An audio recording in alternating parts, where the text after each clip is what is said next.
Breaking news tonight, a bombshell in the courtroom, a witness describing Sean Combs, aka Diddy, fully nude from the neck down, disguising his face as a Muslim woman at a freak-off with the male Punisher escort. This as we hear about a federal raid on his Miami mansion where crates of baby oil sex toys, ropes and guns with serial numbers scraped off seized. Good evening, I'm Nancy Grace. This is Crime Stories. I want to thank you for being with us. Is obsessed with size, having the biggest Tootsie Roll, the size of a Tootsie Roll, about that Tootsie Roll, itty bitty, itty bitty, day. The Tootsie Roll, Sean Combs, is Tootsie Roll. We are live at the courthouse, and joining us now, investigative reporter Lauren Conlon, star of Pup Crime TV. Lauren, thank you for being with us a lot. Happening in the courtroom today. First of all, we kicked it off this morning with direct examination of a special agent, Gerard Gannon. What happened this morning in court? We finished the direct examination of Special Agent Gerard Gannon. What happened this morning in court? We finished the direct examination of Special Agent Gerard Gannon. He's with the HSI, and he finished showing us all of the evidence that was collected during the Miami raid of Sean Combs' house, and this is his house on Two Star Island.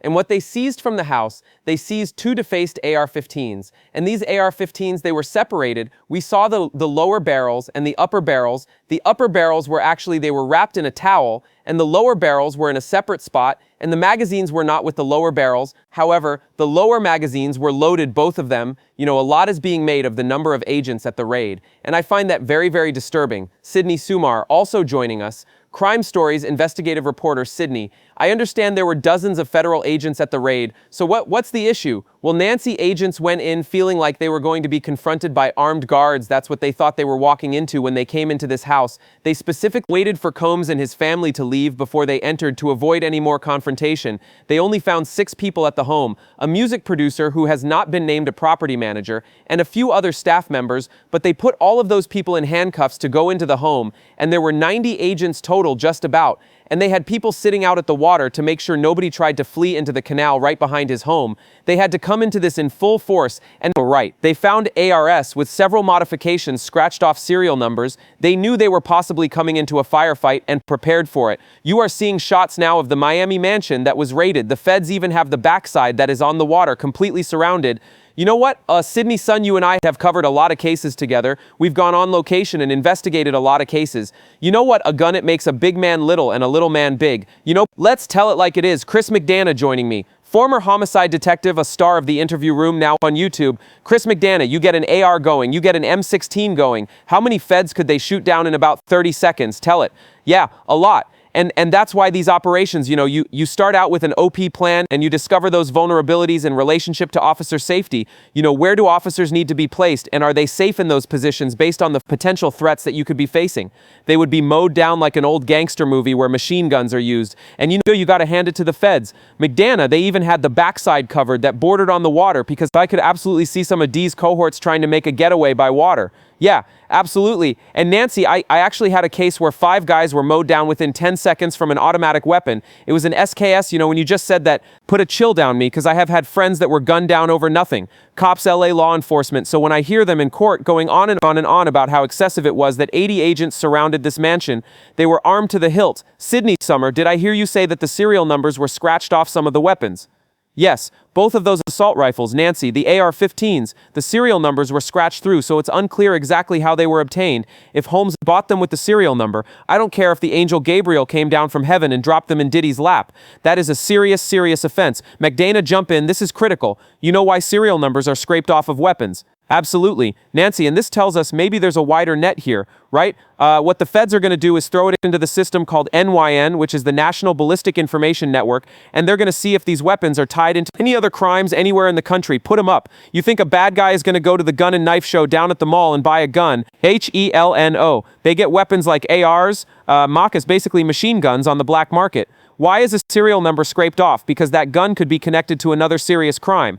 I want to see McDonough. McDonough, you need to get real on this. You think they've ever found the gun that killed Tupac Shakur, or guns that are related to many, many other shootings and murders? No, they've never been recovered, and if they were recovered, unless you do a ballistics test, you don't know if it's the murder weapon or the assault weapon. Why? Because criminals scrape off the serial number. much better than this. No, you're 100% right, Nancy. And here's the other part. When I heard that, I nearly did a backflip. A backflip, because that's what that means. When you scratch off the VIN number, the VIN on a car, it's stolen. I mean, think about it like this. We see movies all the time where criminals go and they try to change their looks. They try to have their fingerprints changed by scraping the skin off. Nearly impossible. They'll do anything to hide evidence of a violent crime. And that is what scraping the serial number off a gun means. When I heard that, I forgot all about the baby oil and the Tootsie Roll, because that means to me, these guns were illegal. Now I gotta figure out what crimes, if any, were they connected to. I can't stress enough how serious it is that he had a cache of weapons. Serious weapons. I don't mean grandma's Daisy rifle in the back of the closet, wrapped up in a quilt. I mean this kind of weapon, nasty weapons. And why were those serial numbers scratched off? No good reason. Straight back to Lauren Conlon. In addition to all the weapons, I mean a lot of weapons, what can you tell me about women's shoes with 7-in platform heels? And it was pretty wild to see a special agent hold up 7-in heels in court. That just happened to be patent leather and red. We saw Balenciaga boots that had 3 different cell phones in them, and then we saw a 4th cell phone in a separate room. We saw a Gucci bag that was filled with a rolled up $100 bill, different types of pills, yellow, orange, pink, different powders. We saw eye drops, and later these drugs were tested and they were confirmed to be coke, ketamine, and MDMA actually in an eyedropper, and there were actually 3 orange tablets they found with Tesla symbols on them, and we also saw Xanax. Drugs were tested for Xanax. There also was a wooden box in the bathroom they found, and on top of that wooden box was a gold inscription that said Puffy. There were mushroom pills in that, and then a bag of crystal rocks that turns out was MDMA, Sydney Sumar. That reminds me of one of the first times we heard about a male escort. And look, I'm not the church lady, I don't care. You want to be with a male escort, just get after it. The point is, bringing in prostitutes, bringing in sex workers across state lines is a federal offense, and that is one of the charges in the indictment. That's why I care. And because more than one woman claims they were drugged out of their gourd and wake up with pain in their having been exposed to or participating in sex acts, unbeknownst to them, with these male sex workers. So that's why at the very beginning, Sydney Sumar, we heard that one male sex worker showed up, knocks at the door. Cassie comes to the door wearing scantily clad in lingerie, and these heels, I guarantee you it's not Diddy walking around in 8-in platform heels. He has the women dress up in various outfits, and we see all those heels at his Miami mansion. Sydney, that's completely correct. Nancy, and we heard a similar story from both of the male escorts that have testified that they believe they were coming for some kind of bachelorette party. And then this woman opens the door. She's by herself, except for her purported husband in the corner of the room, and she's disguised. She's wearing some kind of lingerie, a matching wig, some kind of heels, and it doesn't make sense. The defense's theory that they're saying that this is all just private sex matter for Sean Diddy. Combs, there is no reason to own half of a Spencer store. Just keep that in your home. If that's purely for personal use, where there's not more than one person involved, you're not having copious amounts of freak-off parties. It doesn't crack. Well, that's what we think, Sydney. But that's not what the defense is going to argue that Sean Combs thinks their theory is. Their argument is that all of this was consensual, and I guess all of these women are lying, and Sean Combs is the only one telling the truth. Now hold on, we've heard this week about a Louis Vuitton bag, were huge Louis stuffed full of horse-ret, pink Plan B birth control pills, and of course high-word Viagra. Diddy needs his Viagra. Okay, I'm going to have to go to our shrink in a moment about pills, crystal rocks and what effect that has. You know what? I'll ask him right now. Joining me, Scott Johnson, forensic psychologist, 33 years, addressing sex predators. ForensicConsultation.org is where you can find him, author of Physical Abusers and Sex Offenders When I Love You Turns Violent. That's another book. Scott Johnson, thank you for being with us. What is MDA and what effect does it have on a person? All right, so you have basically by the street name, and you have people that become delusional. It's difficult to say no at higher levels. It may cause a euphoric statement where people are kind of out of touch with reality, sort of delusional. But it's very difficult to say no or to resist when you're under the influence of these medications. Is a stimulant with psychedelic properties. That's what it is. And if you drop it in one of these ladies' drinks, there's no telling what effect it's going to have on her. Lauren Conlon in front of the courthouse. Very quickly, Lauren, I want to ask you about what happened when we got to Diddy's bathroom of his mansion that was raided, the bathroom. Yeah, and then we got to a bathroom where we saw 2 containers, and in one container there was 25 bottles of baby oil and 31 bottles of Astroglide. And I actually spotted 2 rubber duckies, a little bit confusing. And when they asked a special agent, was there more baby oil that you found? He said yes, and there was, because we saw a mini crate of baby oil during his direct testimony the day before. Now, right around when he was testifying, Diddy's sons, Justin and Christian, walked in, and Diddy turned around. He didn't smile, but he nodded his head at them. Also, we learned a lot in the courtroom today today, there was a photo, Lauren Conlon, a photo that no one could figure out what exactly it was. It was never broadcast to the open courtroom. What happened? There was a sealed photo that was shown to the special agent and just the attorneys, and they made sure that all the cameras were off in the courtroom. The overflow room was off, and apparently, they said something along the lines of, "Do you recognize this photo?" They seized over 500 photos from that home. Is this Sean Combs? Don't identify anyone else in the photo. So a lot of us were like, this seems like it could be something important, but we don't really know at this point.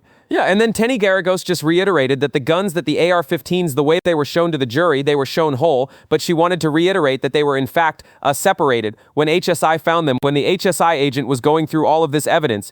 Diddy didn't really show much of a reaction. He sat back in his chair, he was very stoic, and occasionally he would look at the binder at some of the evidence, but not much of a reaction at all. The same goes for when Dr. Don Hughes, the forensic psychologist specializing in trauma, was testifying. He really had no reaction, and that's kind of been his vibe this morning. We are live at the courthouse bringing you the latest in the federal government versus Sean Combs, a multi-count federal indictment. Please join us on our mission to find missing people, especially children, to solve unsolved homicides. If you're on the go, catch us on your favorite podcast app where you can get all of our content, where we in our own way seek justice. Diddy raging over last week's Tootsie Roll reveal. Oh no, Diddy's really angry this time, so he's mad about his Tootsie Roll. Everybody finding out about that. He is mad about, what is he mad about? Throngs of people not coming to the courthouse ever since I started investigating Sean Combs. All I've thought about was candy. Candy, candy. You know what? I can barely open this Tootsie Roll. Suddenly I've lost my appetite, Sean Times, and I think it's because of you. We are learning that in one episode, one freak-off, as it is euphemistically called, some people call it sex trafficking, that Sean Combs actually dressed as a Muslim woman in a conservative dress. A burqa, where all you see are just the little slits of the eyes. Now yes, Sean Combs was dressed in conservative female Muslim dress, a burqa from the neck up, from the neck down. Quite the dichotomy. He was entirely nude. Listen, the Punisher, aka Cherie Hayes, explains, he earned the nickname for his basketball playing. He's been an exotic dancer since 1995. Hayes thought he was booked for a bachelorette party at the Trump International Hotel, but the woman in a wig who answered the door, she explained her husband wanted to watch them together and instructed him to pretend like the man in the corner wearing nothing but a burqa to cover his face wasn't there. Straight out to Lauren Conlon standing by at the courthouse, a burqa who is the Punisher. We heard the testimony of Cherie Hayes, aka the Punisher, another escort that used to work with Cassie and Diddy, and this escort testified that he heard Cassie sigh a few times when she was being directed by Diddy during these freak-offs. He mentioned a lot of the same things that the other escort mentioned on the stand. Daniel Phillip, the way the room was set up. Okay, now as much as we want to laugh about Sean Combs, aka Diddy, dressing as conservative Muslim lady from the neck up, and then the dichotomy of a Combs completely nude from the neck down. Yeah, that might be, fun for a minute, like talking about his midgie Tootsie Roll, but the significance of what Lauren Collins just reported is that Shirley Hayes, aka the Punisher, and I believe we have a photo of Mr. Hayes somewhere, what he says corroborates what other sex workers say, and transporting sex workers from out of state into this jurisdiction for free is illegal. That's making out an element of the crime. What more did the Punisher say? Lauren Collins. He also mentioned that he experienced erectile dysfunction as well, although Cherie Hayes was experiencing it before Diddy and Cassie, whereas Daniel Phillip said he started it because of Diddy and Cassie. Now the Punisher, or Hayes, also wrote a book about erectile dysfunction, and there was a moment in court where everybody kind of laughed because the book is called In Search of Freezer Meat. Straight out, veteran trial lawyer joining us, Eric Fathis, a trial lawyer, TV legal analyst, founding partner Varner Fathis, elite legal former prosecutor. Eric Fathis, how are you going to get that mental image out of the jurors' minds? Because if you say anything about it as a defense attorney in closing argument, it's going to make him think of it again. But just hold this thought, Fathis. Sean Combs having a sex worker, a male sex worker, the Punisher flown in from out of state when he comes to the door. There's Sean Combs wearing a burqa to here and nothing from here down, and then sitting back in the corner telling the sex worker how to do his business. How are you going to get that out of the jurors' minds? Fathis. Nancy, a jarring image, not something you would ever want to highlight on the defense side. However, his testimony really kind of detailed sort of a threesome and kind of a cuckold sort of situation, and is, that might offend the delicate sensibility of some, but it is. Did you say a cuckold? Do people actually still say that word? Well, I cuckold, you mean a man whose wife or lover is cheating on him. I thought the whole point of that is that the husband doesn't know about it. It sounds like you might know more about it than me. I'm not sure, but what it sounds like is that in this testimony, they're talking about threesomes, and while some people might not be so jazzed about that, that's something that's happening in the bedrooms of Americans every night across the country. And his testimony also points from the fact, okay, that's the best thing you got for me, is that wasn't a freak off, it was actually a free threesome. Okay, I'll let you work on getting that mental image out of the minds of the jurors. Listen to this, Hayes testifies. He did not recognize the couple during their first freak-off, but on his next invitation to the Essex house, he flipped on the TV a welcome message for Mr. Combs appeared, and Hayes, a fan, put the pieces together. Hayes says he participated in maybe 8 to 12 freak-offs between 2012 and 2016. Hayes says it was difficult to focus under Combs' stare, and when he wasn't able to perform for a session, he was asked to leave and never hired again. I mean, it's neither here nor there, this is not an element of proof, but joining me right now is Rob Shooter, longtime PR guru to Puppy, aka Diddy, aka Sean Combs. Doesn't work podcast naughty but nice. That's at robshooter.substack.com, and he's the author of a book, The 4-Word Answer. Rob Shooter, I'm trying to keep count of how many men has Diddy given erectile dysfunction. I've already got, I think, 3, and that's just the ones that I know of. I mean, they come in and work with Diddy, and suddenly it's hard to perform for Diddy, apparently. Okay, so we find out 3 gentlemen have erectile dysfunction while being hired to have an erection. So that's a problem there, a job problem. However, I'm being flippant. What I'm talking about here, Nancy and I've been listening to you very carefully, is these disguises. This is something that I think I can give you a real insight into when I worked with Puffy. Although I thankfully never saw him in a bedroom situation, I did see him go out public a lot, and he often wore disguises. I've been to restaurants with Puffy, where he wore baseball cap, dark glasses. I've even seen him wear a fake beard and a mustache, and so he's a master of disguise shooter. Are you actually equating Diddy disguising himself as a female conservative Muslim lady from the neck up with the burqa, and then completely nude from the neck down? That's something I do not want to see. I've already had to think about this. The Tootsie Roll Midgie. Now I got to think about that. I mean, this is combat duty. Yeah, it's not a good look, Nancy. However, the point I'm trying to make here, undercover he's very famous, but he's also very slippery. When Puffy does not want to be noticed, he isn't. He lived in New York City for a long time, so you think completely nude from the chin down, and wearing a burqa from the chin up makes him not notice. I mean, that would make me look right at him. Well, you can't see his face, and that's the point here, is that people don't know a strange person is in the room. He could be covering his face with a mask, and so it's a very unusual thing to pick a burqa. Although I think I have a little insight into that. He was a huge fan of Michael Jackson. Michael Jackson used to wear burqas when he wanted to go out and not be recognized, so maybe that's the connection there. But the point I'm trying to make is Diddy knows how to disguise himself, and if this escort hadn't seen Diddy's welcome message on the television, he might still not know who he was performing for. Okay, so Rob Shooter, you mentioned that Diddy liked to dress up. What kind of costumes? What kind of disguises? I don't say baseball hat. I've seen dark sunglasses, I've seen fake beards, I've seen fake mustaches, I've seen scarves, I've seen masks, long before COVID was a thing. And so he does know how to dress down. He's not always Diddy, he's not always the center of attention. I've been in restaurants with him where he slipped in and out. I've been on airplanes with him where he slipped on and out too. So this is a guy who knows how to go undercover when he wants to. Is not used to being told no. Sean Combs controlled every part of her life. He's a complete control freak. He is a vile, greedy abuser. He is running the show, and this is the show he thinks is going to get him off. He may be vile, he may be controlling, he may be an abuser, but is he guilty of all the counts, or any of the counts in this federal indictment so far? According to my legal analysis, the charges of sex trafficking have been shown by not only Cassie Ventura, but another female witness as well. Transportation of male sex workers across state lines to engage in prostitution. Yes, now racketeering is going to have to be explained to the jury. Racketeering, just think about Tony Soprano. Right, didn't anybody see Sopranos on HBO? It went for years and years and years. It is a loose confederation of people that engage all together to achieve a criminal act in this criminal conspiracy. The act would be sex trafficking, bringing people in from various states to perform prostitution, or and to force women to engage in freak-offs against their wills. Bam, easy. Now earlier, Eric Fatus, God bless him, was stating that the freak-offs were all consensual, but my question is what woman in her right mind would consent to have sex with? Not just a male escort. A lot of people do that, but a convicted killer/male escort. Listen, our series Gigolos took over Vegas, and the formula worked because in Vegas these guys were stars. Gigolos was fun, it was sexy, it was glamorous, it was Vegas on steroids. They owned the town. They were treated like rock stars. Cheers, guys. Cheers. We always thought one of them would do something stupid. We never thought one of them would be a murderer. At least 2 of the male escorts Cassie identified were on the Showtime reality series Gigolos. One is also a convicted murderer, Oxia Kubak, who uses the name Ash Arman beat Herline Dooley to death. Kubiak claimed he blacked out after taking mushrooms with Dooley,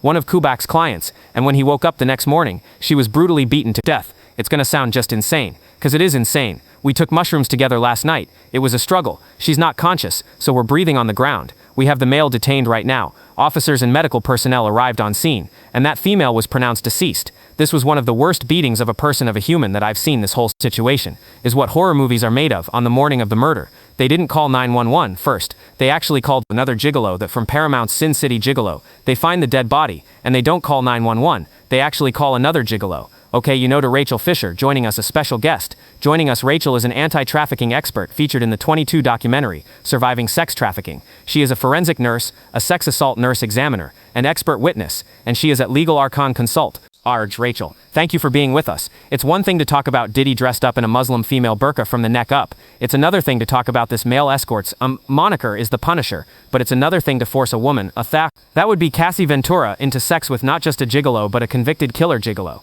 That's the danger of forcing somebody to be involved in a commercial sex act. Whether you're the recipient or Really the one performing it and getting paid for it, that's still a commercial sex act that she was being coerced and forced into, and you never know who's on the other end of the call when you click that ad online to order an escort, because you can get one faster than you can get a pizza in most places, and whoever shows up, you don't know their background. It's a very dangerous career to be in the sex industry, and many of the people that are there are not there willingly, and some are, but you never know what their story is on the other side and what they're going to come with. That's why we have so many that are murdered when they're in the sex industry, or you get an in-call where an escort comes to you and you get murdered or robbed, and it's a very dangerous thing that you're forcing somebody to be a part of. And whether he was there present for it or on the phone, on video, in a different state, across state lines, he was still, causing all of that to come to play.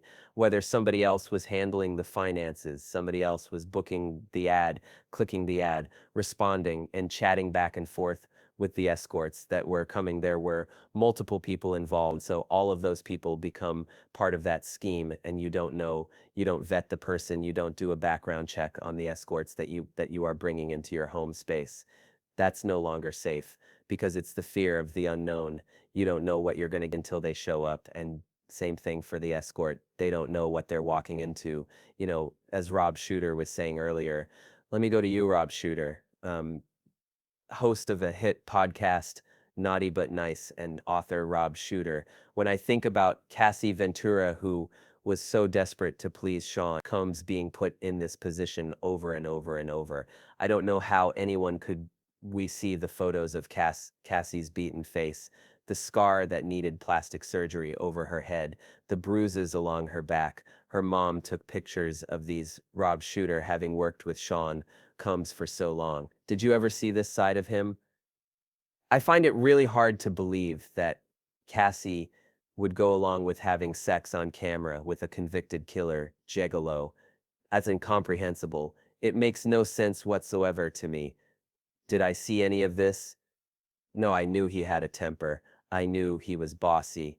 I knew he liked to do things his way. He always had this sort of attitude where he was above the law. Rules did not apply to him. So if you take that to its logical conclusion, we end up where we are today.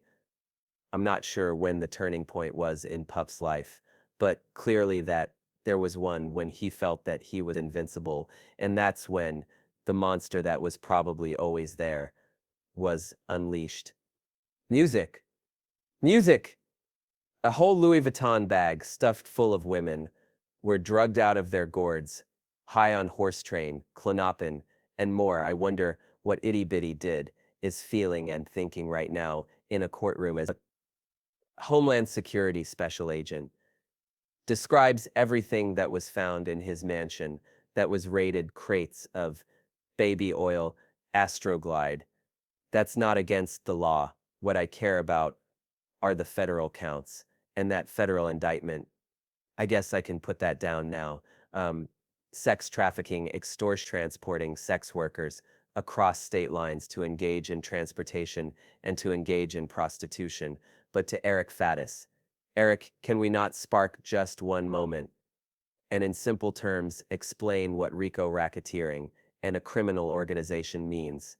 To make it simple, it's a group of people, even if loosely joined together like gang members, that together advance a criminal enterprise. Would you agree with that? It's essentially correct. There are a few other wrinkles. There has to be at least two predicate offenses of racketeering. within a 10-year period. They have to be related. The criminal enterprise has to have an effect on interstate commerce. And so there are some significant requirements here. It's a tall order to prove this charge in federal court. And the prosecution is kind of just dipping their toes in this now, and I'll be interested to see kind of what direction they take it, and what predicate offenses they can expose. Because, look, marijuana, simple assault, those kind of things, while they might be unlawful in some jurisdictions, they are not necessarily predicate offenses that would qualify as racketeering activity to support a RICO charge. Those are things like murder, kidnapping, obstruction, victim, and witness intimidation fall into that category as well. Sex trafficking. Sex trafficking would be the underlying felony. Okay, let me get right back down to what's happening in the courtroom. Take a listen to this. Former David James testifies that Combs was occasionally violent with private chef Jordan Atkinson. According to James, after an altercation at his Alpine, New Jersey home, Combs instructed him to file a police report stating Atkinson was the aggressor and hit him first. James, who witnessed altercation, says he simply drove around Alpine for roughly an hour before returning and telling Combs it was filed. James says he didn't want to comply with Combs's request because he did not want to file a false report. Sydney Sunry. Joining me, investigative reporter, Crime Stories. Sydney, explain to me, am I getting this correct? The former assistant, David James, described an incident where Sean Combs allegedly attacked a female chef, but then wanted James to go file a police report stating it was the other way around. But James didn't do it. That's absolutely correct. James said that Combs and this chef got into an altercation, and Combs immediately after it ended came to James and asked him, look, let's go to the cops. Let's file a police report. But make sure it says that she attacked. She hit me first. She was the aggressor. And James kind of did his, okay, yeah, I'll do that. And he got into a car and just drove around for about an hour before returning home and saying, yep, filed it. It's in there. They'll contact me if they need anything else from us. And the whole time he never spoke to a police officer about it because he didn't want to be filed. You know what is probative about this? Sydney. Sean Combs beating the stew out of Cassie Ventura. She's holding up her little left hand to fight him off. And they're going to argue according to Garagos. And of course, this could change just like the defense in Scott Peterson changed from a satanic cult took Lacey, burglars took Lacey. I mean, it changed over time. So at one point, Garagos let it slip that the argument to defeat this video is that Cassie, 90-pound Cassie, is the aggressor here. She's the one giving him the booty beating over text from another woman. Okay, she's the aggressor. Same thing with the chef. See what I'm saying? The connection. So apparently that's his MMO modus operandi, method of operation. He attacks the woman according to evidence and then says she's the aggressor. Did he ever take responsibility for anything? Rob Shooter. He took responsibility when everything went well, when things were going good. It was because of him. When things were not going well, it was because of everybody else. But this video here, Nancy, this is the case to me. This video changes everything. And there's some irony that a man who has spent his whole life putting out images, videos to make him into the star is ultimately, I believe, going to be brought down because of this video. That is something that is going to be in the jury's mind, and the excuses are just excuses. And I think that actually makes things worse for him, that they're lame. Music. Excuses. Sean Combs on trial in a federal courtroom. Rob Shooter, former PR guru, to Sean Combs. You just stated that Combs spent an entire lifetime curating an image through video and photos. Like, what image? Let me give you examples of this. There were images to make him look powerful, images to make him look important, images to make him literally like a king. I got Diddy was People Magazine's Sexiest Men Alive issue. He wanted the cover. He did not get that, but he was in the issue, and he shot it as if he was a king. He asked at the photo shoot if he could have a crown on his head, if he could have a coat, a fur coat, and he knew the power of images. I remember distinctly he once said to me, Rob, the story doesn't matter, the headline and the photograph is all anybody remembers. He knew the power of media, he knew the power of video, and he exploited it, and now it's going to bite him in the bum. Sidney Samar, toward the end of the day, shrink, was on the stand.